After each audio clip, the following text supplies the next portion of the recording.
नमस्कार दोस्तों। तो आरआरबी ग्रुप डी और जो एलपी का एग्जाम होने वाला है उसके लिए बहुत ही इंपॉर्टेंट क्लास लेकर आ चुके हैं। एक जैसा सेम पेपर आने वाला उस प्रकार का मैंने सेम क्वेश्चन आपको सेट किया है। आप खुद ही क्लास करेंगे तो आपको पता चलेगा कितनी इंपॉर्टेंट क्लास होने वाली है। देखिए, पहला क्वेश्चन है, बिना टाइम गंवाते हुए पहला क्वेश्चन है कि 5 साल पहले पिता की आयु अपने बेटे की आयु की 2 गुने से 11 साल अधिक थी। कितने साल बाद पिता की आयु अपने बेटे की आयु की 2 गुनी हो जाएगी। देखिए, अगर इस क्वेश्चन को आपको पेपर में सॉल्व करना है तो बेस्ट ट्रिक और बेस्ट स्मार्ट ट्रिक के साथ आपको सॉल्व करना है। देखिए, मैं आपको दोनों बताने वाला हूं। देखिए, अगर स्मार्ट ट्रिक कभी भी ऐसा क्वेश्चन आता है, देखिए यहाँ पर जो फादर की आयु है वह सन की आयु से क्या है, 2 गुनी है। कितनी है? 2 गुनी है। अच्छे समझिएगा, 2 गुनी है और साथ साथ बोल रहा है कि 2 गुने से कितनी ज्यादा है, +11, मतलब कितनी ज्यादा है, 11 ज्यादा है। और कितने साल पहले? 5 साल पहले। कितने साल पहले? 5 साल पहले। तो अगर इसका बेस्ट ट्रिक और बेस्ट कॉन्सेप्ट है, अगर आपको पता है तो आप मात्र 2 सेकंड भी इस क्वेश्चन में नहीं लगाने वाले हैं। कैसे करने वाले हैं? देखिए भाई, 5 साल पहले अगर 11, क्योंकि सन से कितनी है, 2 गुनी है, सन से 2 गुनी है, तो हर साल क्या होगा, एक एक साल बढ़ेगा। बच्चे का भी बढ़ेगा और फादर का भी बढ़ेगा। बढ़ेगा कि नहीं बढ़ेगा? लेकिन पिता की आयु 2 गुनी है तो एक एक हर साल कम होगा। कितना होगा? एक एक साल हर साल कम होने वाला है। तो हमको +11 दिया गया, मतलब 2 गुने से 11 अधिक दिया गया है, तो इसको 0 लाना है। तो देखिए, अगर 5 साल पहले दिया गया तो अगर मैं 5 साल बाद लाऊंगा तो यहाँ पर 5 तो वैसे भी ऑलरेडी कम हो जाएगा। 5 कम हो जाएगा कि नहीं हो जाएगा? और 5 कम हो जाएगा तो कितना बचेगा? 6 बचेगा। कितना बचेगा? अगर घटाऊंगा तो 6 बचेगा, मतलब 6 साल और हो जाएगा। कितना? अगर 6 साल, क्योंकि एक एक और कम होगा, तो 6 साल और अगर बाद में जाएंगे तो आपका कितना हो जाएगा? 0 हो जाएगा। तो मतलब इसका राइट आंसर कितना आ जाएगा? 6 ईयर बाद है उसकी आयु कितनी हो जाएगी, तो उसके सन से पिता की आयु कितनी होने वाली है? 2 गुनी। देखिए, लॉजिकल क्वेश्चन है, अच्छे से समझिएगा तभी समझ में आएगा कैसे। देखिए, 11, जब कभी भी फादर की आयु सन से 2 गुनी दी रहती है, कितनी है? 11 ज्यादा है, तो हर साल क्या होगी? फादर की बराबर बढ़ेगी और उस सन की भी बराबर बढ़ेगी। एक एक साल बढ़ने वाली है। लेकिन 2 गुनी है तो पिता की 2 गुनी के हिसाब से बढ़ेगी, बढ़नी चाहिए ना, लेकिन नहीं बढ़ता क्योंकि एक एक ही साल ऐड होगा। तो इसलिए हर साल पिता की आयु एक एक साल क्या होगी? कम होने वाली है। तो हमको 11 कम चाहिए। क्या है? 11 कम। तो 5 साल पहले था तो 5 साल पहले घटेगा और प्लस 6 साल बाद। तो राइट आंसर आपका 6 ईयर आने वाला है। तो ये आपका बेसिक मेथड है अगर लॉजिकल करते हैं तो। अगर आपको बेसिक मेथड नहीं पता है तो फिर आप क्या करिए, यक्स मेथड लगाइए। देखिए, यक्स मेथड कैसे करेंगे उसको भी मैं आपको बता देता हूँ, क्योंकि इस ऐसे अगर यक्स मेथड लगाएंगे तो आपका पेपर नहीं निकलने वाला। देखिए, फादर की आयु को मैं 2x मानूंगा, अगर सन की आयु को मैं x मान लेता हूँ। क्या कर देता हूँ? देखिए, सन है और ये फादर है, तो अगर सन की आयु को मैं x मानता हूँ, क्या करता हूँ? x मानता हूँ वर्तमान आयु, तो फादर की आयु कितनी हो जाएगी? ये 2x हो जाएगी। कितनी हो जाएगी? 2x हो जाएगी। होगी कि नहीं होगी? लेकिन 2x 2 गुने से 11 अधिक है तो हमारा कितना हो जाएगा? 11 प्लस हो जाएगा। होगा 11 प्लस नहीं होगा?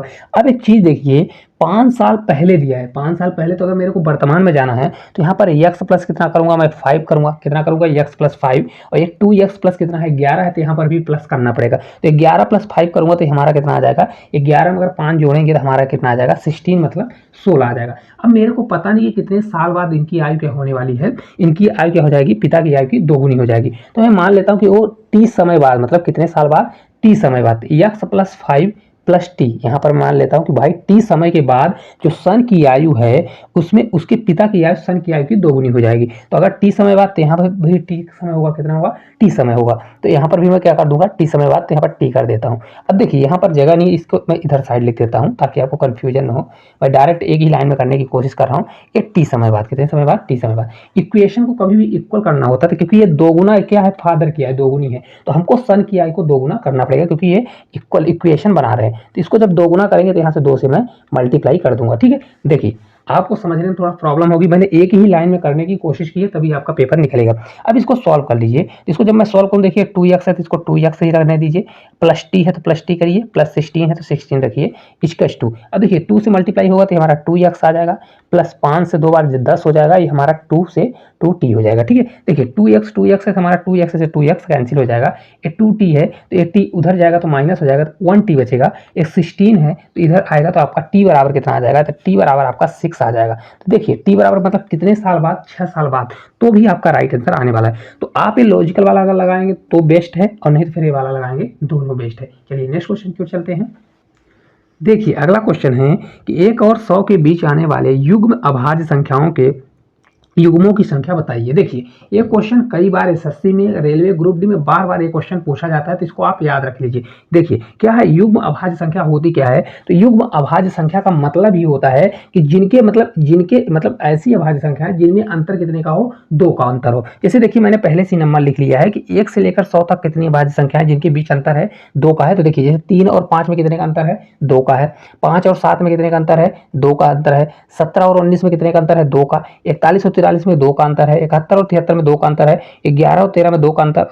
29 और 31 में 2 का अंतर। और 59 61 में कितने का है, 2 का अंतर है। ठीक है, अब देखिए क्या है, इसमें जब 2 का अंतर रहेगा, क्योंकि युग्म निकालना है, तो आपका टोटल कितने नंबर, 1 2 3 4 5 6 7 8, टोटल कितने नंबर है, 8 नंबर है। ये कई बार पूछा गया, तो आप इसको याद रखिए कि 1 से 100 तक ऐसी अभाज्य संख्याएं कितनी हैं, टोटल 8 अभाज्य संख्याएं हैं जो द्वित अभाज्य हैं। कैसे हैं, युग्म के रूप में है। ठीक है, और अभाज्य संख्याएं कैसी होती हैं, तो अभाज्य संख्याएं वही संख्याएं होती है जो स्वयं से कटती हैं या एक से कटती है। किससे कटती हैं, एक या स्वयं से कटती हैं, वो सभी संख्याएं क्या होती है, अभाज्य संख्याएं कहलाती हैं। चलिए नेक्स्ट क्वेश्चन की ओर चलते हैं।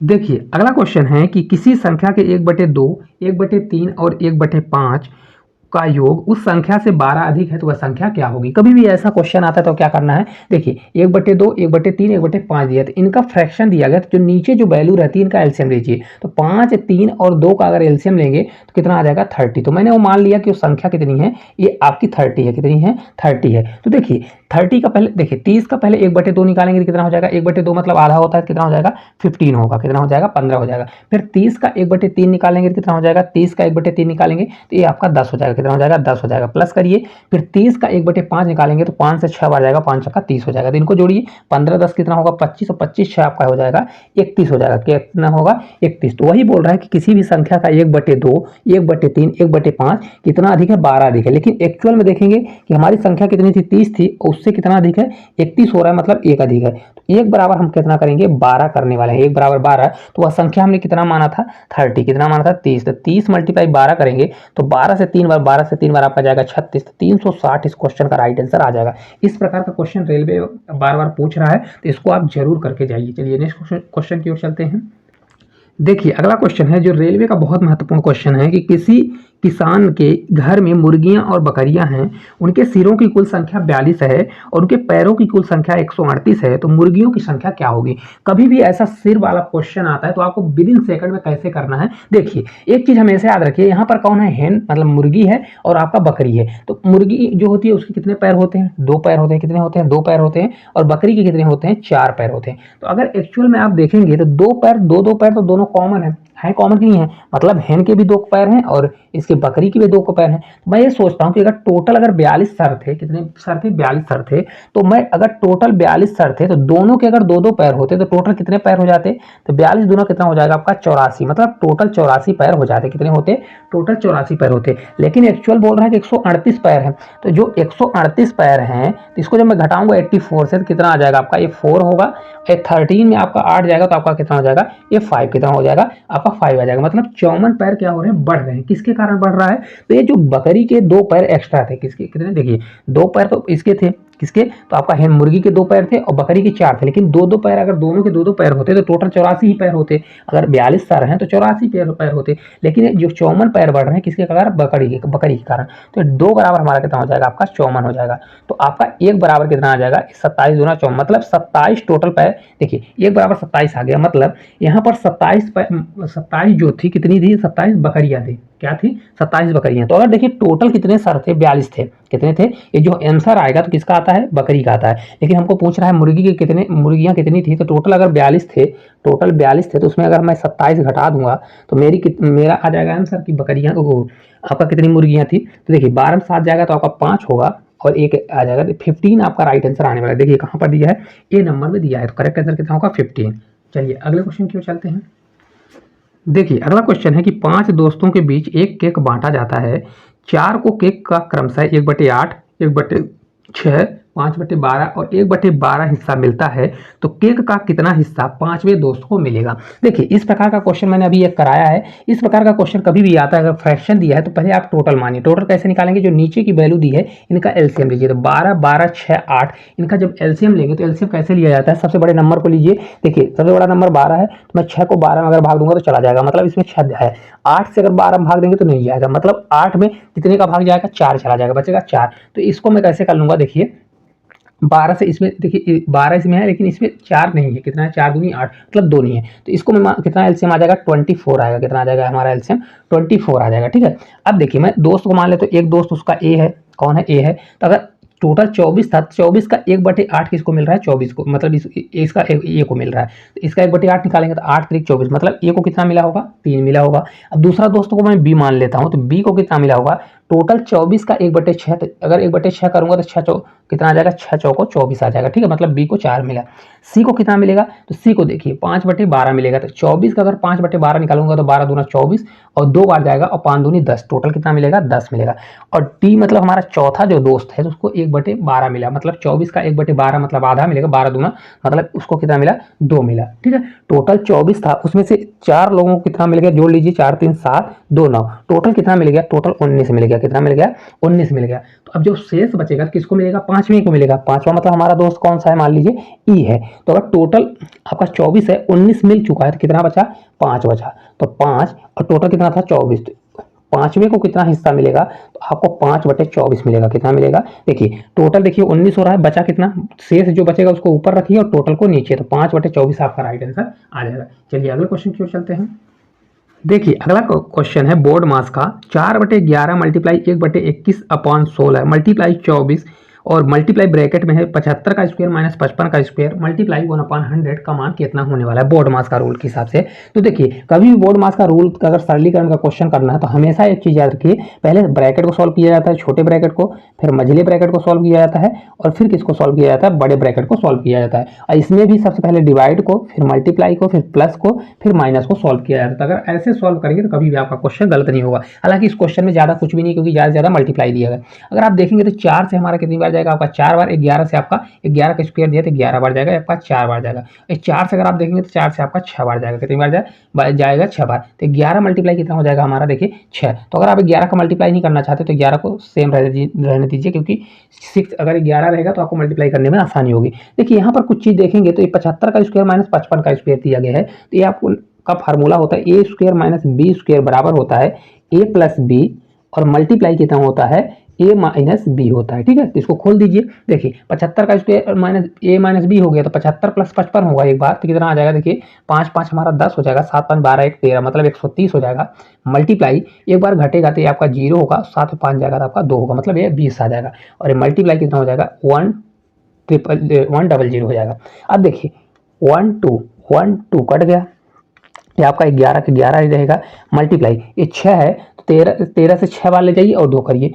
देखिए इसको कैसे सॉल्व करेंगे, 13 से 6 बार 13 6 78 हो जाएगा और मल्टीप्लाई हमारा 2 होने वाला है। ठीक है, तो इसको जब मैं सॉल्व करूंगा तो 11 मल्टीप्लाई कितना हो जाएगा, 8 से 2 बार 16 और 7 दूनी 14 1 15 कितना हो जाएगा 15 हो जाएगा। तो इसको जब मैं सॉल्व करूंगा तो ये आपका 6 का 6 रहेगा, क्योंकि ये 11 का मल्टीप्लाई है, 6 5 11 हो जाएगा, 5 1 6 हो जाएगा, 1 7 हो जाएगा और 1 उतर जाएगा। तो आपका राइट आंसर कितना आ जाएगा 1716 आपका करेक्ट आंसर आने वाला है। देखिए किस प्रकार से करना है, 1716 कहाँ पर दिया गया है, तो अगर आप देखेंगे ऑप्शन नंबर डी में दिया है। कुछ भी नहीं करना, कभी भी 11 का मल्टीपल आता है तो आपको क्या करना पड़ता है, पहले देखिए फर्स्ट नंबर को लिखिए, फिर इन दोनों को जोड़िए तो 6 5 11 हो जाएगा, फिर फर्स्ट को छोड़ दीजिए इन दोनों को, तो देखिए 5 1 6 एक कैदी था 7 हो जाएगा, फिर इसको रख दीजिए। कुछ भी नहीं करना, आपका डायरेक्ट आंसर आ जाएगा। बस इतना याद रखिएगा, इसका क्या होता है ए प्लस बी और ए माइनस बी होता है। चलिए नेक्स्ट क्वेश्चन की ओर चलते हैं।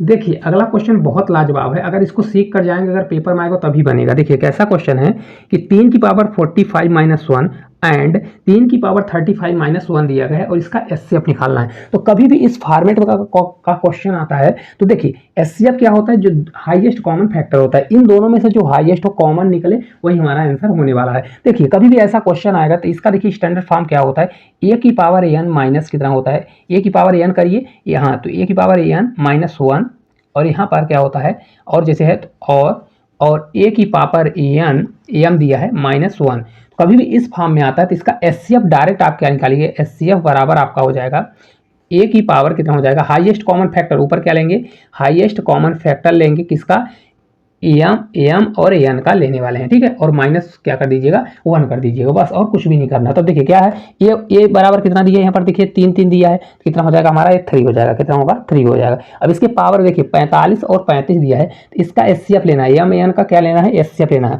तो 45 और 35 का हाईएस्ट कॉमन फैक्टर किससे मिलकर बना है, तो देखेंगे इस आपका देखेंगे तो 5 से 9 बार कितने बार जा रहा है, 5 से 9 बार जा रहा है, और इसको देखेंगे तो कितना बार जा रहा है, 5 से हमारा 7 बार। तो कॉमन क्या आ रहा है, 5 5 आ रहा है, मतलब हमारा इसका एचसीएफ कितना होगा, 5 होगा। तो 3 की पावर 5 होगा और -1 कर दीजिए, ठीक है। तो इसको जब मैं सोल्व करूंगा, 3 की पावर 5 कितना होता है, 243 होता है, और -1 रखूंगा तो आपका 242 आपका राइट आंसर आ जाएगा, मतलब 242 राइट आंसर आने वाला है। कभी भी ऐसा क्वेश्चन आएगा तो आपसे बन जाना चाहिए, कुछ भी नहीं, देखिए स्टैंडर्ड फॉर्म होता है ए की पावर n-1 और ए की पावर m-1, अगर इस एचसीएफ निकालना है तो हमेशा क्या होगा, ए यहाँ पर बेस आपका आ जाएगा और एचसीएफ ऊपर का ले लीजिएगा, एम और एन का क्या कर दीजिएगा, एचसीएफ -1 करिएगा, तो आपका राइट आंसर आ जाएगा। चलिए अगले क्वेश्चन की ओर चलते हैं।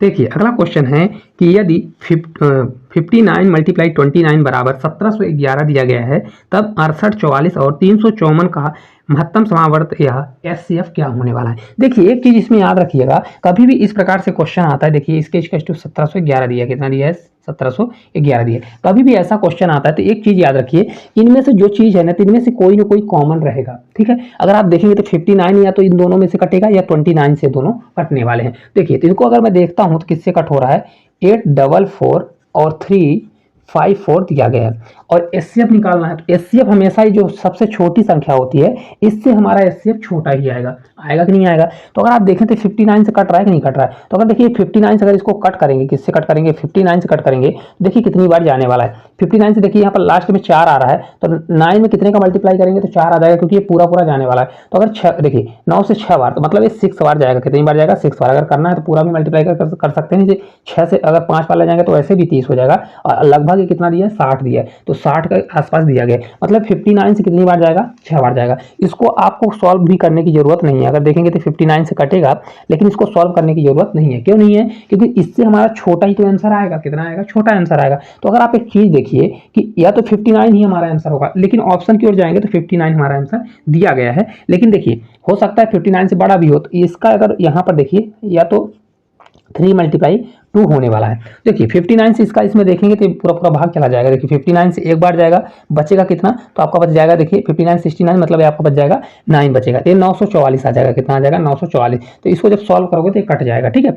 अब देखिए यहाँ पर देखिए 3 और 2 दिया है, तो इसको अगर देखेंगे तो 2, ये तो 2 से कट जाएगा, क्योंकि ये तो ऑलरेडी 2 से कट रहा है, लेकिन ये देखिए ये 2 से कट जाएगा, क्योंकि लास्ट का डिजिट 4 है, तो मतलब ये 2 से कट जाएगा। 3 से देखिए कटेगा, 3 से अगर कट करेंगे तो 4 4 8 8 8 हो जाएगा, 8 6 14, और 14 8 जोड़ेंगे तो 8 4 कितना होता है, 12, मतलब 22, तो 22 आएगा। तो ये 3 से नहीं कटने वाला, तो मतलब 3 तो हमारा नहीं हो, क्योंकि इसमें 3 कॉमन नहीं है। तो एक्चुअल में हमारा कितना आ जाएगा, 59 मल्टीप्लाई कितना होगा, 2 होगा, तो 59 2 जा कितना होता है, 118 होता है, मतलब 118 आपका राइट आंसर आने वाला है। देखिए किस प्रकार से लॉजिक लगाएंगे, जो यहाँ पर नंबर देता है ये आपको थोड़ा घुमाने के लिए देता है, और इन्हीं नंबर में से कुछ ना कुछ कटता है, ये डायरेक्ट इसका आप एचसीएफ भी निकाल दीजिए, आपसे बन जाएगा। चलिए अगले क्वेश्चन की ओर चलते हैं।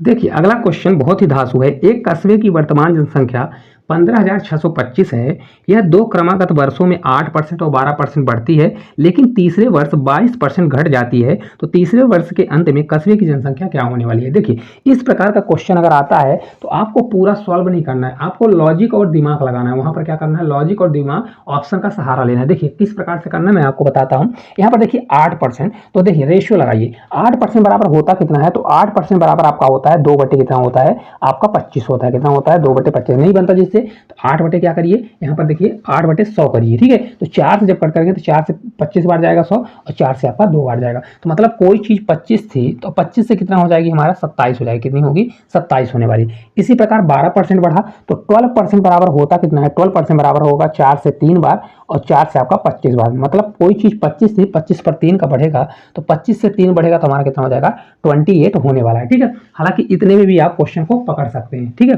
चलिए अब देखते हैं 22% घट गया, तो 22% घटेगा तो 22% बराबर होता कितना है, 22% बराबर होता है आपका 2 बटे कितना हो जाएगा, आपका हो जाएगा 50, आपका राइट कितना आने वाला है, 11 5 कितना हो जाएगा, 50 हो जाएगा, मतलब कोई चीज़ 50 थी, 50 पर 11 घट गया। तो देखिए 50 थी और 50 पर अगर 11 घटेगा तो देखिए 50 को पहले 10 घटाइए तो आपका 40 हो जाएगा, मतलब ये आपका 39 हो जाएगा। कितना हो जाएगा? 39। अब देखिए इसका जब मल्टीप्लाई करेंगे तो आपका इतना आना चाहिए, क्योंकि वही दिया है ना। देखिए क्या दिया है कि वर्तमान जनसंख्या इतनी है तो 3 वर्ष के अंत में कितना होगा। देखिए इसका जब मल्टीप्लाई करेंगे तो कितना आना चाहिए? 15,625 आना चाहिए। यही आना चाहिए कि नहीं आना चाहिए? तो हमको देखिए इसको सॉल्व करने बैठ जाएंगे ना तो आप क्वेश्चन का आंसर नहीं दे सकते हैं। हमको ये देखना है कि ऑप्शन कैसे दिया है। देखिए ऑप्शन पूरे हमारे परफेक्ट दिए हैं, मतलब पूरी संख्या कट रही है। तो देखिए इसी का तो मल्टीप्लाई का आना चाहिए। क्यों? इसी का तो मल्टीप्लाई का आएगा, क्योंकि इसको देखिए अगर मैं कट करूंगा कितने गुना जाएगा उससे मेरे को नहीं मतलब, लेकिन इसी इसका जो आएगा, जो इसका मल्टीप्लाई आएगा उसी में तो मल्टीप्लाई करेंगे तभी तो आंसर आएगा। तो अगर एक चीज आप देखेंगे तो 13 दिया है। क्या दिया है? देखिए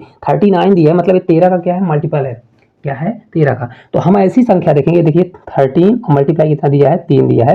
तो मतलब एक ऐसा हमारा आंसर आएगा जिसमें 13 छुपा होगा। इसके साथ साथ यहाँ भी देखिए, यहाँ पर 7 मल्टीप्लाई 4 है, मतलब एक ऐसी संख्या होगी जिसमें 7 भी छुपा होगा, और एक ऐसी संख्या होगी जिसमें 3 भी छुपा होगा। 3 से 9 बार जा रहा है, मतलब 3 भी छुपा होगा, 9 भी छुपा होगा। जो आपको चेक करना है वो चेक कर लीजिए। तो अगर देखिए एक ऑप्शन उठाता हूं मैं, देखिए कोई भी ऑप्शन उठा लीजिए। तो पहले देखिए एक दिया है 13,230, पहला ऑप्शन देख लीजिए 13,230 दिया गया। तो देखिए 3 से देखिए हो रहा है, 3 3 6, 6 3 9, मतलब 9 से तो कट जाएगा, है ना। लेकिन अगर आप देखेंगे तो यहाँ पर 3 और 9 दोनों से कटना चाहिए। तो देखिए ये तो हमारा 9 से कट जाएगा, लेकिन 3 से नहीं कटेगा, तो हमारा ये आंसर नहीं होगा। पहला आंसर कट गया। ठीक है, दूसरा देखिए 15,120 है। 15,120 है। कितना है? 15,120। देखिए 5 1 6 1 7 2 9, 9 से कट रहा है लेकिन 3 से नहीं कट रहा है, तो ये भी आंसर नहीं होगा। आपको लिखने की भी जरूरत नहीं है, मैं आपको बता रहा हूँ। देखिए तीसरा आंसर देखिए 14 कितना है? 14,742 है। कितना है? 742 है, यानी 14,742 है।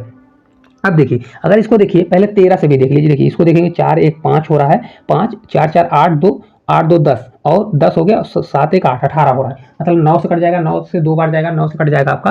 और यहाँ देखिए 13 से भी कट रहा है, 13 से एक बार जा रहा है, फिर बचेगा हमारा 17, 13 से एक बार जाएगा, बचेगा 4, फिर आपका कितना हो जाएगा? 4, 13 से फिर कटेगा, और आपका पूरा पूरा 13 चौको 52, मतलब पूरा पूरा कट रहा है ना। तो आपका राइट आंसर यही वाला होने वाला। कितना हो जाएगा? 13 से भी कट रहा है, तो करेक्ट आंसर आपका यही होने वाला है। अगर पूरा भी सॉल्व करेंगे तो भी आपका आंसर आने वाला है। आपको पूरा कैलकुलेशन नहीं करना है, क्योंकि ये लेंथी क्वेश्चन है। इतना देखिए मल्टीप्लाई करेंगे 25 मल्टीप्लाई 25 मल्टीप्लाई 50, फिर इतना मल्टीप्लाई करेंगे तो आपका क्वेश्चन छूट जाएगा। ठीक है, चलिए नेक्स्ट क्वेश्चन की ओर चलते हैं।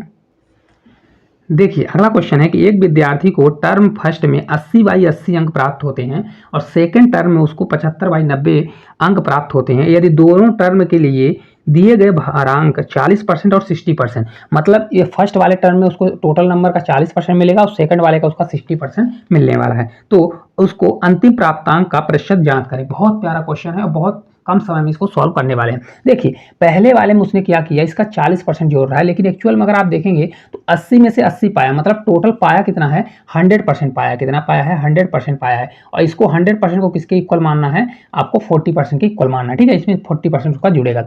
सेकंड में उसने कितना पाया? तो यहाँ पर देखिए सेकंड में 75/90 पाया, मतलब कितना परसेंट पाया है? देखिए इसको परसेंट निकालना है तो परसेंट से यहाँ पर मल्टीप्लाई कर दीजिए। मैंने इसको डायरेक्ट इसलिए क्यों किया हूँ, क्योंकि देखिए यहाँ पर 80/80, मतलब 80 में 80 नंबर पा गया, मतलब टोटल 100% उसका रिजल्ट बन गया। यहाँ पर देखिए 75/90, मतलब देखिए इसको अगर रेशियो आपको परसेंटेज अगर नहीं बन रहा है, देखिए कैसे निकालेंगे। 75/90 दिया गया है, तो पहली चीज तो या तो आप क्या करिए, देखिए इसको सॉल्व कर लीजिए, ये तो पूरा सॉल्व करिए। नहीं बनता देखिए 90 होना चाहिए। कितना होना चाहिए? अगर 90/90 पाता तो कितना होता है? आपका 100% होता। लेकिन अगर 90 से कितना कम है? तो 15 कम है। कितना कम है? तो इसको ऐसा करिए, 15 अपान कितना कर दीजिए? 90 कर दीजिए। तो 15 से आपका कितना बार जा रहा है? 6 बार। 15 से कितनी बार जाएगा आपका? 6 बार। 90 कितना होता है? 15 छक्का 90, मतलब 1/6 आएगा। 1/6 आपका होता है 16 सही 2/3 होता है। कितना होता है? 16 सही 2/3, मतलब टोटल इतना कम नंबर पाया, मतलब इतने कम। तो 100 में से इतना घटाएंगे, तो 100 में से अगर 16 घटा दीजिए तो कितना आ जाएगा? 16 घटाएंगे तो 84 आएगा। लेकिन 2/3 होता है 66, मतलब 66 होता है। कितना होता है? 66 या 67, 66.67 होता है। तो उसको जब मैं घटाऊंगा तो आपका कितना आ जाएगा? 84 था तो आपका 83 आ जाएगा। कितना आ जाएगा? 83.33 आने वाला। कितना आएगा? 3.33 आने वाला है। कैसा आया देखिए, 1/6 होता है 16 सही 2/3 या 16.33% होता है। इसको जब 100 में घटा देंगे तो आपका 16.66% होता है। तो जब इसको 100 में घटा देंगे तो 83.33 आने वाला है। ठीक है, अब देखिए इसको कैसे सॉल्व करेंगे, क्योंकि देखिए इसका हमारा कितना आ गया? आपका 83.33 आ गया। इसमें से कितना लेना है? 60% लेना है। कितना लेना है? 60%। अब इसको देखिए कैसे करेंगे, तो यहाँ देखिए इसका टोटल 100% का, तो यहाँ पर कर दीजिए 100 का कितना लेना है? 40। कितना लेना है? 40 प्लस करिए, परसेंटेज है तो वही आएगा। इसको देखिए यहाँ पर करेंगे तो 83.33 करूँगा और मल्टीप्लाई कितना दिया है आपका 60, कितना दिया है 60, और अपॉन क्या करूँगा 100, क्योंकि टोटल तो हुआ ना 40 और 60 कितना होगा 100, तो 100 से डिवीजन करूँगा। अब इसको जब सॉल्व करूँगा देखिए 40 से हमारा कितना जाएगा आपका 4000 हो जाएगा, कितना होगा 4000। इसको जब मैं सॉल्व करूँगा तो 6 से आपका 3 बार जाएगा तो 18, 6 से 3 बार 18 एक 19 हो जाएगा, ठीक है। 6 से 3 बार 18 एक 19 होने वाला है। 6 से 8 से 6 बार 8 संग 48 से 49, कितना आ जाएगा 49 आने वाला, ठीक है। अब देखिए यहाँ पर 1 जीरो है तो 1 इधर हो जाएगा, 1 जीरो पर दशमलव लग जाएगा, और अपॉन कितना होने वाला है हमारा 100 होने वाला है। इसको अगर देखिए तो 4 है लगभग 5000 है, 5 क्योंकि लगभग हमको आंसर लाना है। 4000 है, इधर कितना है 5000, 5000 कितना हो जाएगा आपका 9000 आ जाएगा, कितना हो जाएगा 9000 अपॉन 100 करेंगे तो देखिए एक 2 जीरो कैंसिल, आपका लगभग 90% आने वाला है। देखिए लगभग क्यों लिया हूँ, क्योंकि यहाँ पर लगभग ही आंसर पूछा है, और एक कम है, मतलब कितना है 5000 में थोड़ा कम है, तो इसको आप लगभग मान लीजिए कि कितना है 5 कितना हो जाएगा 9000 हो जाएगा। जब कट करेंगे तो आपका 90% उसका लगभग तीसरे में कितना बनने वाला है 90%। चलिए अगले क्वेश्चन की ओर चलते हैं। देखिए अगला क्वेश्चन है कि किसी संख्या के 3/5 के 7/17 का 2/5 भाग 84 है तो उस संख्या का 40% क्या होगा। देखिए इस क्वेश्चन के करने के बहुत तरीके हैं, लेकिन सबसे बेस्ट तरीका होता है कभी भी ज्यादा वैल्यू दे तो आप संख्या को मान लीजिए यक्स है, वह संख्या हमारी क्या है यक्स है, उसी संख्या का 3/5 कितना है 3/5 तो 3/5 करिए, मल्टीप्लाई उसी संख्या का 7/17 है तो 7/17 करिए, मल्टीप्लाई उसी संख्या का 2/5 है 2/5 कर लीजिए। ये किसके बराबर दिया है 84 के, तो 84 बराबर कर दीजिए, ठीक है। अब देखिए इसको जब कट करेंगे तो 7 से 3 बार 21, 21 दूना 42, और 42 दूना कितना होता है 84 होता है, तो ये आपका 2 हो गया। तो यक्स बराबर कितना हो जाएगा, यहाँ देखिए 5 से 5 25, 25 दूना कितना हो जाएगा 50 हो जाएगा। तो ये आपका देखिए यहाँ जब इसको सॉल्व करेंगे तो आपका 5 का 5 ही रहेगा, मल्टीप्लाई कितना हो जाएगा 17 मल्टीप्लाई 5 और मल्टीप्लाई कितना हो गया 2 हो गया, ठीक है। अब देखिए अगर आपको इसको पूरा मल्टीप्लाई करना है तो मल्टीप्लाई करिए, लेकिन आपको इसका अगर मल्टीप्लाई भी कर दें तो पूरा आंसर तो आना है नहीं, तो आप सबसे क्या देखिए इसका 40% निकालना है। तो आप अगर कैलकुलेशन से बचना है तो इसका 40%, तो 40% होता है कितना 2/5 होता है, 2/5 कर दीजिए। अब देखिए एक 5 से एक 5 हमारा कट जाएगा, ये 5 से हमारा कितना हो जाएगा 10 हो जाएगा, 5 से 2 बार एक बार जाएगा 10 हो जाएगा, मतलब एक जीरो आने वाला है, और 17 से 2 बार जाएगा तो आपका 34 हो जाएगा, तो ये 34 होगा और एक जीरो बढ़ जाएगा 340 आपका राइट आंसर आ जाएगा। इस प्रकार से आपको कैलकुलेशन करना है ताकि पेपर में आपको टफ ना लगे और क्वेश्चन बहुत आसान रहते हैं। देखिए किस प्रकार से क्वेश्चन कट गया। चलिए अगले क्वेश्चन की ओर चलते हैं।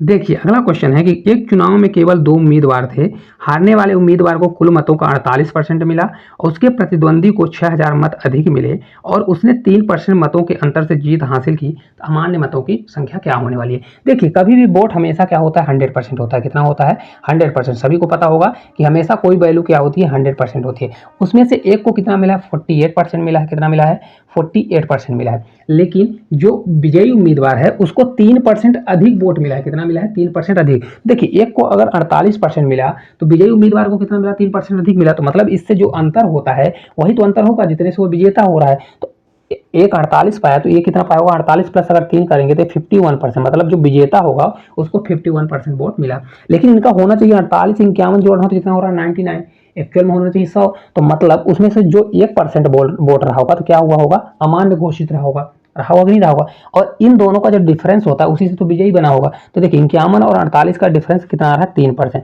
तो 3% बराबर कितना दिया गया रहा 3% बराबर 6000 दिया गया है, तो 6000 के मैं इक्वल कर दूंगा, तो आपका 1% बराबर आपका आ जाएगा 2000, कितना आ जाएगा 2000 आने वाला है। तो अगर देखें क्वेश्चन में पूछ रहा है कि अमान्य वोट कितने थे, तो अमान्य वोट तो 1% था, तो 1% बराबर हमारा 2000 आ गया, तो आपका राइट आंसर यही हो जाएगा कि 2000 कितने अमान्य वोट थे 2000 थे। चलिए अगले क्वेश्चन की ओर चलते हैं। देखिए अगला क्वेश्चन है कि एकल डिस्काउंट का जो हर बार क्वेश्चन पूछा जा रहा है 30%, 20% और 10% की 3 क्रमिक छूटों को समतुल्य एकल छूट बताइए। मैंने इस क्वेश्चन को बहुत अच्छे से कितने भी टाइप को 2-3 टाइप से मैंने आपको करा के रखा है कि आपको ट्रिक के माध्यम से कैसे करना है 1 से 2 सेकंड में, और पूरा मेथड भी मैंने आपको 2-3 मेथड बताया हुआ है। देखिए अगर ऐसा क्वेश्चन आता है जिसके लास्ट में अगर 0 रहता है तो हमेशा क्या करिए, देखिए 30 है तो 100 में सभी को घटाइए, देखिए 100 में घटाएंगे अगर घटाएंगे 30 को तो कितना आ जाएगा 70, तो 70 करिए, मल्टीप्लाई 100 में घटाएंगे तो आपका 80 आएगा तो 80 करिए, मल्टीप्लाई अगर 100 में 10 घटाएंगे तो आपका 90 आ जाएगा, और अपॉन हमेशा क्या करिए 10,000 ले जाइए, क्या करिए 10,000 ले जाइए। ये 3 के केस में होता है। देखिए 1 जीरो 2 जीरो 3 जीरो 3 जीरो से 3 जीरो हमारा कैंसिल हो जाएगा, तो इसको जब मैं सोल्व करूंगा तो 8 से 7 बार 56 और 8 7 56 हो जाएगा, और अगर 9 मल्टीप्लाई करूंगा तो ये आपका 504 आएगा, कितना आएगा 504। लेकिन यहाँ पर देखिए एक जीरो है तो एक अंक के बाद हमारा दशमलव लग जाएगा। हमेशा क्या करिएगा इस प्रकार से सॉल्व करने के बाद आप 100 से घटा दीजिएगा। बहुत लोगों को क्या है कि इस कैसे आया इसको नहीं पता है, तो इसकी पहले पूरी डिस्काउंट की वीडियो बनाई है, वहां पर जाके अच्छे से देख लीजिएगा। तो आप देखिए कैसे करेंगे, तो यहाँ पर देखिए 100 माइनस कितना करेंगे 5 50.4 दिया है, तो इसको जब मैं घटाऊंगा तो देखिए हमारा कितना आ जाएगा 49.6% आने वाला है। कितना आ जाएगा 49.6% आने वाला है। एक चीज़ मैंने लॉजिक भी बताया था, ट्रिक बताया था कि अगर देखिए डिस्काउंट में अगर 10% दिया है, डिस्काउंट में आपका 10% दिया है तो उसका आंसर हमेशा उसका कितना होता है, यूनिट डिजिट उसका 1 होता है। जैसे देखिए मिला लीजिए 9 4 कितना होगा, 9 4 13 हो जाएगा, 13 6 कितना होगा 19 हो जाएगा, 19 को जोड़ेंगे तो 9 1 10 हो जाएगा, तो यूनिट डिजिट कितना आ रहा है 1 आ रहा है। लेकिन इस क्वेश्चन के ऑप्शन में 2 का यूनिट डिजिट कितना आ रहा है 1 1 आ रहा है, तो आपको फिर सॉल्व करना पड़ेगा, ठीक है। तो इसलिए इसका राइट आंसर कितना आ जाएगा 49.6 आएगा, नहीं तो लगभग भी लगा के कर सकते हैं। चलिए अगले क्वेश्चन को चलते हैं। देखिए अगला क्वेश्चन है कि एक आदमी और एक लड़का एक साथ कार्य करते हुए किसी कार्य को 24 दिन में करते हैं, ठीक है। अगर लिखना है तो ऐसे भी लिख सकते हैं कि मतलब एक आदमी मतलब मैन है और एक बॉय है, कौन है, एक बॉय है, किसी काम को करते हैं। लेकिन देखिए क्या है, यदि अंतिम 6 दिनों में आदमी अकेले कार्य करता है तो कार्य 26 दिन में होता है। यहाँ पर क्वेश्चन को अगर आप पकड़ लेंगे तो बहुत अच्छे से सॉल्व कर सकते हैं। देखिए क्या कर रहा है, जब लड़का काम करता है तो काम 26 दिन में होता है, वैसे जब वो लड़का जब मतलब आदमी करता है लास्ट के 6 दिन। तो देखिए अगर आदमी और लड़का दोनों करते हैं तो 24 दिन लगता है, कितने दिन लग रहा है 24 दिन। लेकिन जब 26 दिन कब लगता है, जब लगता है कि लड़का 6 दिन पहले काम छोड़ देता है, कौन से वाले में 26 दिन वाले में। तो देखिए मतलब कितने दिन का, मतलब एक्चुअल में लड़का कितने दिन काम किया, 20 दिन काम किया, काम किया कि नहीं किया, कितने दिन काम किया 20 दिन काम किया। देखिए जब वो लड़का काम नहीं करता तो कितने समय लग रहा है 26 दिन, और 6 दिन पहले का काम अगर वो लड़का 6 दिन मतलब वो आदमी 6 दिन पहले करता है, तो यहाँ पर जो मैन आदमी होगा, आदमी और लड़के का कितने दिन का काम, टोटल 20 दिन तो साथ में लड़के ने काम किया, तो आदमी और लड़के का जो 4 दिन का काम है, कैसे देखिए टोटल 24 दिन में करते हैं, वो आदमी मतलब मैन कितने दिन में कर रहा है 6 दिन में कर रहा है, कितने दिन में कर रहा है 6 दिन में। तो देखिए दिन का रेशियो है, तो दिन का रेशियो निकालूंगा तो कितना आ जाएगा आपका 2 रेशियो कितना आ जाएगा आपका 3 आ जाएगा, ठीक है। देखिए ये टाइम का रेशियो है, तो एफिशिएंसी का रेशियो क्या हो जाता है, बदल जाता है, मतलब ये पलट जाएगा। तो ये कितना हो जाएगा, एफिशिएंसी का रेशियो 2 रेशियो कितना हो जाएगा 3 हो जाएगा। देखिए आदमी की एफिशिएंसी 2 है तो मैन और आदमी दोनों की एफिशिएंसी 3 है, तो अगर इसमें से आदमी की अगर 2 है तो वो अगर आदमी की 2 है तो लड़के की कितनी हो जाएगी 1 हो जाएगी, क्योंकि 2 और 1 मिलाएंगे तो टोटल 3 होने वाला है, होने वाला है कि नहीं होने वाला है। अब देखिए पहले टोटल वर्क निकालिए, टोटल वर्क बराबर हो जाएगा, देखिए टोटल वर्क दोनों मिलकर कितना काम कर रहे हैं 3, तो 3 की स्पीड से कितने दिन काम करते हैं, तो देखिए टोटल 24 दिन, ये टोटल वर्क हो जाएगा। अब एक लड़के मतलब एक बॉय कितने दिन में काम करेगा, तो टोटल वर्क हमारा 3 × 24 है, और अपॉन लड़के का कितनी एफिशिएंसी 1, तो 1 की एफिशिएंसी से करेगा तो 24 से 3 बार ले जाएंगे तो 24 से 3 बार 72 हो जाएगा, मतलब कितने दिन में करेगा, दिन ही दिया गया है ना, तो मतलब 72 डेज में कर लेगा। लड़का कितने दिन में करेगा 72 डेज में। देखिए किस प्रकार से करना है, जो अगर आदमी जो है अगर वो लास्ट के 6 दिन अकेले काम करता है तो काम 26 दिन में होता है, तो आपको 26 वाले से देखना है, मतलब लड़का कितने दिन काम किया, लड़का और आदमी दोनों मिलकर 20 दिन काम किए, तो लड़का और आदमी का जो 4 दिन का काम है वो आदमी कितने दिन में कर रहा है 6 दिन में। रेशियो निकालिए आपका आंसर आ जाएगा। चलिए अगले क्वेश्चन की ओर चलते हैं। देखिए अगला क्वेश्चन है कि एक व्यक्ति 9% की सालाना साधारण ब्याज दर पर 32,000 लेता है और उसे 10% सालाना चक्रवृद्धि ब्याज पर दर पर बैंक में जमा कर देता है, तो तीसरे साल के अंत में उसके धन में कुल कितने की वृद्धि होने वाली है। देखिए इसको कम से कम समय में करना है तो कैसे क्वेश्चन करना है, यहाँ पर देखिए 9% दिया गया है, तो ये 9% साधारण ब्याज पर ब्याज लेता है, तो साधारण ब्याज हमेशा बराबर लगता है, तो 9% के हिसाब से अगर 3 साल लेगा तो टोटल कितना ब्याज देना पड़ेगा, 9 से 3 बढ़ जाएगा तो 9 3 27, मतलब टोटल कितना ब्याज लग जाएगा 27% लगने वाला है, कितना लग जाएगा 27%। लेकिन अगर यहीं पर देखिए कि अगर वो बैंक को क्या कर रहा है CI पर दे रहा है, मतलब चक्रवृद्धि ब्याज, और चक्रवृद्धि ब्याज क्या होता है, हर साल ब्याज पर ब्याज लगता है, ठीक है। तो अगर आप इसको बनता है तो ठीक है, नहीं तो 10% का जो 3 साल का होता है चक्रवृद्धि ब्याज, 10% का 3 साल का कितना होता है, ये 33.1% होता है। अगर आप इसको याद रखे हैं तो आप कैलकुलेशन बहुत जल्दी कर लेंगे। देखिए जिससे नहीं बनता तो क्या करिए, a + b करिए, a + b + a × b upon 100 ये लगा के कर लीजिए। तो पहले 2 साल का निकलेगा, मतलब कितने 10% के हिसाब से 2 साल का निकालिए, फिर जो आएगा उसका 1 साल के बाद और निकालिएगा तो आपका इतना आ जाएगा। अब देखिए अगर आप देखेंगे तो कितना डिफरेंस आ रहा है भाई, जो डिफरेंस आएगा उतना तो बेनिफिट होगा। तो उसको साधारण ब्याज पर 27% ब्याज मिलता था, मतलब देना पड़ता था, और ब्याज उसको बैंक कितना दे रहा है 33.1%। एक्चुअल में अंतर कितना दिया है, तो अगर आप देखेंगे कितना अंतर दिया गया है, 27 से 3 30, मतलब ये 6.1% कितना दिया है, 6.1% उसको ज़्यादा क्या मिलने वाला है, प्रॉफिट मिलने वाला है। तो देखिए इसका निकाल दीजिए 32,000 रुपये का उसको कितना प्रॉफिट मिलेगा, तो 32,000 रुपये का 6.1% प्रॉफिट मिलने वाला है। परसेंटेज के लिए नीचे जाएगा, 1 दशमलव है तो दशमलव हटाने के लिए 0 नीचे लगाएंगे, 3 से ये 3 0 हमारा कैंसिल हो जाएगा। अब देखिए लास्ट में हमारा 2 आएगा, तो अगर ऑप्शन की ओर जाएंगे तो देखिए कोई ऑप्शन है लास्ट में, सिर्फ एक ही ऑप्शन है जिसके 2 दिया गया है, तो हमारा करेक्ट आंसर 1952 हो जाएगा। कितना हो जाएगा? 1952। आपको सॉल्व भी करने की जरूरत नहीं है, क्वेश्चन सभी क्वेश्चन पूछे गए क्वेश्चन है, पेपर में आ चुके हैं, तो आप ये ना सोचिए कि मैंने अपने मन से ऑप्शन रखे हैं मल्टीप्लाई बचाने के लिए, ये क्वेश्चन आ चुका है। तो देखिए किस प्रकार से हो जाएगा, लास्ट में 2 आएगा, तो 2 वाला एक ही ऑप्शन है, तो 1952 आ जाएगा।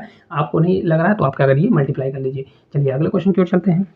देखिए अगला क्वेश्चन है कि एक ही कंपनी में काम करने वाले 6 व्यक्तियों के ABCDE और EF हैं कि आयु का योग 105 वर्ष है, उनके सभी के पैदा होने में 5 वर्ष का अंतर है, तो सबसे बड़े व्यक्ति की आयु क्या होगी? देखिए बहुत प्यारा क्वेश्चन है। अगर सबसे छोटा मैं किसको मान लेता हूँ, A है, तो उसको मैं x मानूंगा, तो सभी 5-5 साल के बड़े हैं, तो अगर x होगा तो B कितना होगा, x+5 होगा। कितना होगा? x+5 होगा। C होगा x+5, फिर जुड़ जाएगा तो 5 कितना हो जाएगा, 10 हो जाएगा। A कितना हो जाएगा, x+15 होगा कि नहीं होगा। इसी प्रकार से A हो जाएगा x प्लस कितना होगा, 20 होगा, और E कितना हो जाएगा, x प्लस कितना हो जाएगा, 25 हो जाएगा। कितना होगा, 25। ठीक है, अब देखिए किस प्रकार से होगा, क्योंकि 5-5 साल के सभी बड़े हैं, तो 5-5 साल का सभी में क्या हो जाएगा, बढ़ोतरी हो जाएगी। ठीक है, अब इनको सभी को जोड़ लीजिए, क्योंकि सभी की आयु कितना दिया है, 105 वर्ष दिया है। देखिए x कितना x है, 6x, इसको 6x करिए, प्लस हो जाएगा, इनको जोड़िए, तो देखिए 25 कितना होगा, 30 हो जाएगा, 30 से 40 हो जाएगा, 40 1 50 1 60, 60 1 70 1 75 हो जाएगा, तो आपका 75 हो जाएगा, जो कि बराबर कितना दिया है, 105 के बराबर दिया है। ठीक है, तो देखिए 6x बराबर हमारा कितना होगा, 105 माइनस 75 करूंगा तो आपका 6x बराबर कितना आ जाएगा, देखिए इसको घटाऊंगा तो आपका 30 आ जाएगा। कितना आ जाएगा, 30 आ जाएगा। तो x बराबर आपका आ जाएगा 5। कितना आ जाएगा, आपका 5 आने वाला, कितना आ जाएगा, 5 आएगा। देखिए तो सबसे जो बड़ा होगा तो क्या हो जाएगा, x+25, मतलब सबसे बड़ा है। सबसे छोटा हमने किसको माना था, x को माना था। ठीक है, मतलब a को। सबसे बड़ा f होगा, तो f बराबर हमारा कितना आ जाएगा, x प्लस हमारा कितना होने वाला है, 25 होने वाला है। तो यहाँ पर रख दीजिए, x बराबर हमारा 5 आ गया, तो 5 प्लस अगर 25 करूंगा तो राइट आंसर आपका 30 आने वाला है। अब देखिए मैंने आपको पूरा बेसिक बता दिया, नहीं तो आप कुछ नहीं करिएगा। क्या करिएगा, देखिए इसको लिखने की जरूरत नहीं है। आप देखिए 5-5 साल का अंतर है, तो आप क्या करिए, 6 लोग हैं तो 6x तो होगा ही। क्या होगा, अगर x मानते हैं तो उनका 6x तो होगा ही। लेकिन देखिए पहले वाले में कुछ भी नहीं रहता, सेकंड वाले में 5 साल होगा, दूसरे वाले में 10 होगा, फिर 15 होगा। तो इस प्रकार से आप मन में भी जोड़ सकते हैं कि 5 + 15 + 20 + 25 + 25 यहाँ तक कर लीजिए, और सभी को जोड़िए तो आपको 75 आएगा। 75 ऑलरेडी उधर घट जाएगा, तो 6x बराबर क्या आने वाला है, मात्र इसमें 10 सेकंड लगने वाले हैं। चलिए अगले क्वेश्चन की ओर चलते हैं। देखिए अगला क्वेश्चन है कि उस त्रिभुज का क्षेत्रफल ज्ञात करें जिसकी भुजाएं 11, 15 और 14 सेंटीमीटर हैं, दशमलव के 2 स्थानों तक। देखिए अगर आप देखेंगे तो इसमें कोई, यहाँ देखिए ट्रिपलेट लग रहा है, नहीं लग रहा है, मतलब इसमें सभी भुजाएं अलग अलग दी गई हैं और भुजाएं भी बराबर नहीं है। तो ये कौन सा त्रिभुज होगा, विषमबाहु। विषमबाहु त्रिभुज का फार्मूला क्या होता है, हीरोज का सूत्र लगता है, आप डायरेक्ट निकाल लीजिए। देखिए पहले इसका क्या निकालिए, इनको सभी को जोड़िए, अपान 2 करिए, है ना, यस निकाल लीजिए। तो यस बराबर कितना हो जाएगा, 11, 15, 14 जोड़िए तो 11, 15, 15 हो जाएगा, और प्लस 14 करेंगे और अपान क्या हो जाएगा, 2 हो जाएगा। ठीक है, तो यस बराबर हमारा कितना होगा, देखिए इसको जब जोड़ूंगा तो 11, 15, देखिए ये दिया है 15, 14 कितना होगा, 29, 29 एक कितना हो जाएगा, 29 में एक जोड़ेंगे 30, और एक 40, तो ये 40 अपान कितना हो जाएगा, ये 2 हो जाएगा। तो आपका कितना आ जाएगा, 20 आ जाएगा। कितना आ गया, यस बराबर हमारा 20 आ गया। तो देखिए ये फार्मूला क्या होता है, रोज का फार्मूला होता है यस मल्टीप्लाई यस माइनस ए होता है, मल्टीप्लाई एस माइनस बी होता है, मल्टीप्लाई एस माइनस क्या होता है, सी होता है। ये सभी क्या होते हैं, ए बी सी होता है। ठीक है, आपको कंफ्यूज नहीं होना है। इसको रख दीजिए, इसको जब रखूंगा तो यस हमारा कितना आ गया, 20, तो यहाँ पर 20 करिए, मल्टीप्लाई एस माइनस ए, मतलब 20 में से अगर 11 घटाएंगे तो आपका कितना आएगा, 9 आएगा, मल्टीप्लाई फिर एस माइनस बी, मतलब 20 में से 15 घटाइए तो आपका 5 आएगा, मल्टीप्लाई फिर एस माइनस सी, मतलब 20 में से 14 घटाएंगे तो आपका कितना आ जाएगा, 6 आ जाएगा। ठीक है, अब इसको सॉल्व कर लीजिए। देखिए कुछ निकल रहा है, यहाँ पर देखिए 9 निकल जाएगा, और देखिए कुछ निकलेगा, तो यहाँ पे 5 है, 20 है, तो मतलब 5 निकल जाएगा। मतलब हमारा क्या क्या निकलेगा, 5 निकल जाएगा, यहाँ पर 9 है तो यहाँ पर 3 निकल जाएगा क्योंकि स्क्वायर है। अब देखिए 5 चौक 20, मतलब यहाँ पर 4 है, यहाँ पर 6 है, तो 4 में 2 छुपा है और 6 में भी 2 है, तो यहाँ पर हमारा 2 भी निकल जाएगा। लेकिन अंदर क्या बचेगा, यहाँ पर 3 बच जाएगा, और आपका बचने वाला है क्या, आपका बच जाएगा 2, मतलब यहाँ पर 6 बचेगा। तो एक्चुअल में आएगा कितना, 5 से 3 बार 15, दूना 30, तो आपका 30 रूट कितना आ जाएगा, 6 आने वाला है। अब देखिए रूट 6 का मान किसी से बनता है तो ठीक है, नहीं तो रूट 6 का मान होता है 2.44 होता है। नहीं बनता तो मैंने आपको रूट की जो परफेक्ट वैल्यू नहीं होती है, रूट निकालने का मैंने ट्रिक बताया है, आप जाके देख सकते हैं बहुत अच्छे से। ठीक है, तो 30 अगर इसको मैं मल्टीप्लाई करूंगा तो 30 मल्टीप्लाई कितना हो जाएगा, रूट 6 का मान होता है 2.44 8 ऐसा होता है। तो इसको जब मैं सॉल्व करूँगा, देखिए 30 दूना 60, ये लगभग मान लीजिए 2.5 के आसपास दिया है। तो 30 दूना 60 और 15 जोड़ेंगे तो आपका 75 आएगा, लेकिन करेक्ट आंसर आपका आ जाएगा 73 पॉइंट कितना आ जाएगा 48 आएगा। पूरा मल्टीप्लाई करेंगे 73.48 सेंटीमीटर स्क्वायर आपका राइट आंसर आ जाएगा, क्योंकि आपको पूरा मल्टीप्लाई करना पड़ेगा, क्योंकि देखिए क्वेश्चन बहुत पास इसके ऑप्शन दिए गए हैं, तो आपको पूरा मल्टीप्लाई करना पड़ेगा। 30 × 2.448 करना पड़ेगा। ठीक है, चलिए अगले क्वेश्चन की ओर चलते हैं। देखिए अगला क्वेश्चन है कि 1 + cot square theta upon 1 + tan square theta का मान क्या होगा। देखिए 1 + cot स्क्वायर थीटा, तो अगर आप लोगों से बनता होगा कि 1 + cot स्क्वायर थीटा बराबर होता क्या है, तो cot स्क्वायर थीटा बराबर होता है cosec स्क्वायर थीटा। क्या होता है? cosec square theta. इसी प्रकार से 1 + tan स्क्वायर थीटा बराबर क्या होता है, तो 1 + tan स्क्वायर थीटा बराबर होता है सेक स्क्वायर थीटा। अगर आप लोगों से बनता है नहीं, क्योंकि ये प्रमेय होता है, इसको याद रखना ही पड़ेगा, नहीं तभी ये क्वेश्चन बनेगा। देखिए इसके स्थान पर मैं क्या लिख सकता हूँ, कॉसेक स्क्वायर थीटा। क्या लिख सकता हूँ, cosec square theta upon 1 + tan square theta बराबर होता है सेक स्क्वायर थीटा। तो इसको मैं क्या कर दूंगा, सेक स्क्वायर थीटा लिख दूंगा। अब देखिए कॉसेक स्क्वायर क्या होता है, कॉसेक किसका अपोजिट होता है, तो कॉसेक जो होता है कॉसेक थीटा बराबर होता है 1/sin थीटा। क्या होता है, 1/sin थीटा। तो इसको मैं ऐसा लिख सकता हूँ 1/sin स्क्वायर थीटा। क्या हो जाएगा हमारा, sin square theta upon sec square theta किसका होता है, कॉस का। तो 1/ कितना हो जाएगा, 1/cos स्क्वायर थीटा होने वाला है। ठीक है, अब देखिए पहला तीसरे से कटता है, दूसरा चौथे से कटता है। ठीक है, फिर अब देखिए कट तो किसी से नहीं रहा है, तो ये जो चौथा है पहले में मल्टीप्लाई होता है, तो कॉस हमारा ऊपर चला जाएगा, तो कॉस स्क्वायर थीटा ऊपर गया, साइन हमारा नीचे रहेगा, तो साइन स्क्वायर थीटा हो जाएगा। ठीक है, अब देखिए cos square theta upon sine square theta, मतलब cos theta upon sine theta बराबर क्या होता है, आपका कॉट थीटा होता है। तो आपका आ जाएगा कॉट स्क्वायर थीटा। इस क्वेश्चन का राइट आंसर क्या आ जाएगा, कॉट स्क्वायर थीटा आने वाला है। ठीक है, क्या होता है, देखिए cos theta upon sine theta बराबर होता है कॉट थीटा। क्या होता है, कॉट थीटा। अगर ये प्रमेय बनता है तो आप इसको विदिन सेकंड में सॉल्व कर सकते हैं। चलिए अगले क्वेश्चन की ओर चलते हैं। देखिए अगला क्वेश्चन है, जो हर शिफ्ट में क्वेश्चन बीच बीच में पूछा गया था कि त्रिभुज एबीसी में बीडी जो है एसी पर लंब है, एई को बीसी तक खींचा गया है, और अगर कोण एईयू बराबर 47 डिग्री, तो कोण सीबीडी बराबर 33 डिग्री, तो कोण एईबी का मान क्या होने वाला है। देखिए कोई त्रिभुज है, मान लीजिए ए, इसको मानना है तो इसको बी मान लीजिए, इसको सी मान लीजिए। ठीक है, नहीं तो ऊपर से कट करना है तो ऊपर से लिख दीजिए, जैसा आपको लिखना है वैसा कर सकते हैं। इसको ऊपर वाले को मानना है तो ऊपर वाले को ए मान लीजिए, इसको बी मानना है तो इसको बी मान लीजिए, इसको सी मानना है तो सी कर लीजिए। अब देखिए बीडी जो है एसी पर लंब है, मतलब यहाँ से बी से कोई रेखा खींची गई और एसी पर लंब है, तो अगर लंब होगा तो कितना हो जाएगा, 90 हो जाएगा। ये हमारा कितना हो जाएगा, 90 हो जाएगा। ये हमारा डी होने वाला है। इसके साथ साथ बोल रहा है, आगे बोला है कि जो एई को बीसी तक खींचा गया, क्या है, एई को बीसी तक खींचा गया, मतलब ये लंब नहीं है, तो ये मतलब सिर्फ खींचा गया है, यहाँ पर कोई डिग्री नहीं बनने वाला। जैसे इस पर हमने 90 कर दिया, तो यहाँ पर एई तक खींचा गया है, ना कि कोई एंगल नहीं बनने वाला है। ठीक है, अब देखिए बोला है कोण डी ए ई बराबर 47 डिग्री, मतलब कोण डी ए ई, मतलब ए वाला एंगल कितना दिया है, तो अगर आप देखेंगे ए वाला एंगल 47 दिया, कितना दिया है, यहाँ पर लिख रहा हूँ 47 डिग्री दिया गया है। साथ साथ बोला कोण सी बी डी, कौन सा, सी बी डी, मतलब ए वाला एंगल कितना दिया है आपका 33 डिग्री दिया है। कितना दिया है, 33 डिग्री दिया है।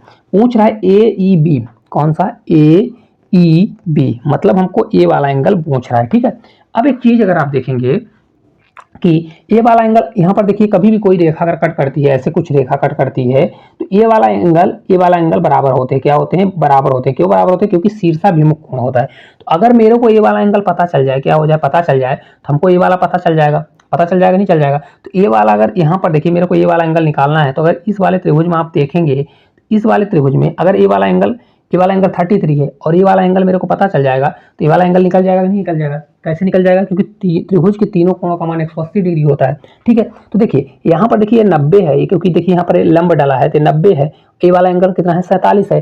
तो इस वाले त्रिभुज में अगर आप देखेंगे तो इस वाले त्रिभुज में इसका एंगल कितना आ जाएगा, क्योंकि त्रिभुज के तीनों कोणों का मान 180 डिग्री होता है, इस वाले का मान कितना आएगा, तो इसको देखिए घटा लीजिए, 180 में 180 माइनस 90 और क्या करेंगे, 40 करेंगे। ठीक है, तो आपका कितना आ जाएगा, देखिए 90 तो 90 पूरा चला जाएगा, और 90 में अगर 47 घटाएंगे तो 47 घटेगा तो आपका 43 आ जाएगा। कितना आ जाएगा, 43, कितना होगा 43, देखिए 7 3 10 और 4 4 8 9 90 हो रहा है, मतलब ये 43। ये वाला एंगल कितना आ गया हमारा, ये वाला एंगल हमारा 43 आ गया।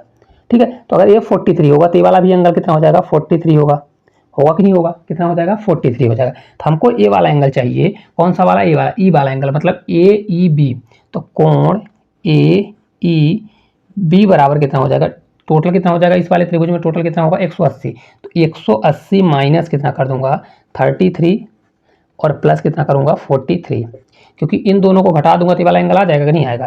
तो 180 में माइनस इनको जोड़ूंगा, 3 से 3 6, 4 3 कितना हो जाएगा आपका 7 हो जाएगा। 76 डिग्री को घटा दूंगा तो देखिए ये 10 में 6 जाएगा तो आपका 4 होगा, कितना हो जाएगा 4 हो जाएगा। ठीक है, देखिए इसको कैसे घटाना है, 90 90 क्या हो जाता है 180, 76 देखिए 90 से कितना है, कितना कम है। तो अगर आप देखेंगे 14 कितना कम है 14, तो अगर 90 में 14 मतलब 14 जोड़ेंगे तो आपका 100 कितना आ जाएगा 104 आ जाएगा। तो 104 डिग्री इस क्वेश्चन का राइट आंसर आ जाएगा। देखिए कैसे आया, देखिए यहाँ पर लंब डाला था तो इस वाले इन दोनों का योग किसके बराबर हो जाएगा, इस वाले एंगल के, मतलब इन तीनों का योग 180 होगा तो ये वाला दोनों का योग 180 में घटाएंगे तो 43 आ जाएगा। अभी देखिए यहाँ पर शीर्षाभिमुख कोण, अगर ये 43 है तो ये वाला भी हमारा 43 हो जाएगा। तो 43, अभी दो एंगल पता है तो तीसरा एंगल हम निकाल लेंगे। ठीक है, चलिए अगले क्वेश्चन की ओर चलते हैं।